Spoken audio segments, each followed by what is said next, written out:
Last time we talked about 3 truths of having daddy issues in a general way, but today I wanted to open up the doors to my own life. I wanted to share a few specific moments that made me realize when my own blueprint was a little different. For the first 12 years of my life, I lived in a fairy tale. I had a father, a bond, and a blueprint for what a family was supposed to be. But as I'm coloring this bright flower roof, I'm thinking about how easily a house can look perfect on the outside while a different story is being written underneath.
I'll use warm tones for the balcony because for over a decade, that's what my life felt like. Safe, elevated, and bright. I didn't know there was a below ground to my story. I just knew the man who was there for every birthday and every scraped knee. How do you reconcile the person who built this magical world for you with the person who decided to tear it down the moment a DNA test proved you weren't his by blood? Sometimes I still find myself questioning, why did he decide to do that to me, to us?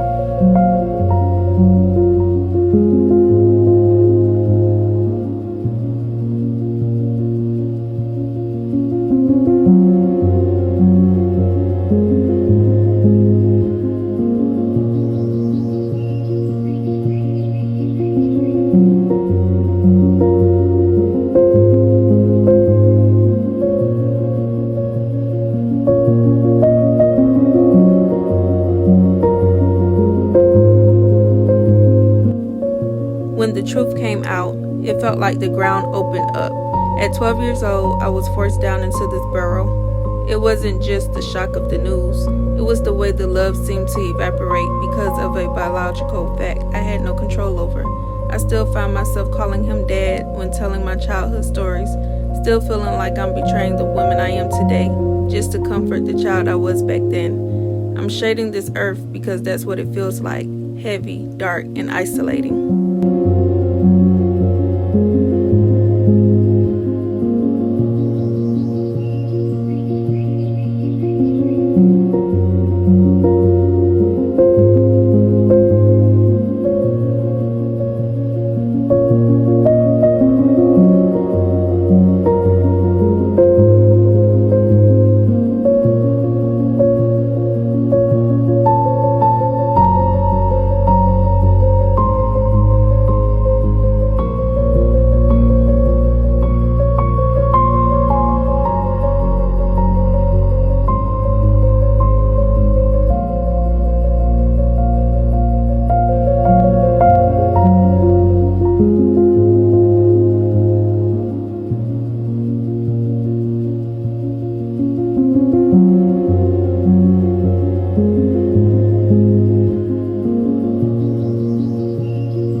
long time looking up that ladder, wondering, was the love in the fairy house ever real if it could stop this fast? Thinking of how I tried to be a constant source of light for everyone else while I felt small, tucked in a corner, but always illuminating.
I thought if I provided enough warmth and light, the pressure of keeping me would never feel too burdened. However, I forgot that batteries eventually run dry when they're the only ones doing the charging. The thoughts of if I were enough, he would have stayed regardless of the biology.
what I've realized while coloring this page. The top half and the bottom half are part of the same tree. Those 12 years happened. The love I gave was real, and I don't have to erase my childhood just because he chose to erase the connection. A father is the person who stays in the house, not just the person who provided the DNA. If our bond broke because of a lab result, he wasn't loving me. He was probably loving a reflection of his own ego. It's a hard truth, but it's freeing.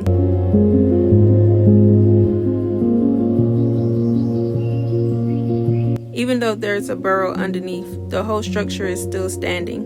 I'm building a version of myself that doesn't need a DNA match to be worthy of a beautiful, colorful life.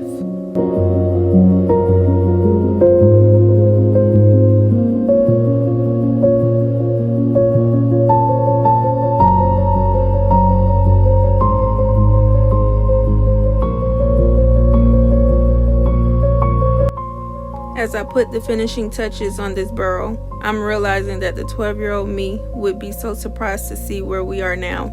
For a long time, I thought the revealed secret was the end of my story.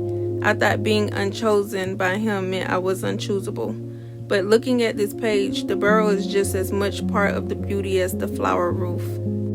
If you're in your own version of a burrow right now, if someone you loved walked away because of a detail they couldn't handle, please know that their exit doesn't erase your value. You are the artist of your own page. You get to decide which colors stay and which ones fade.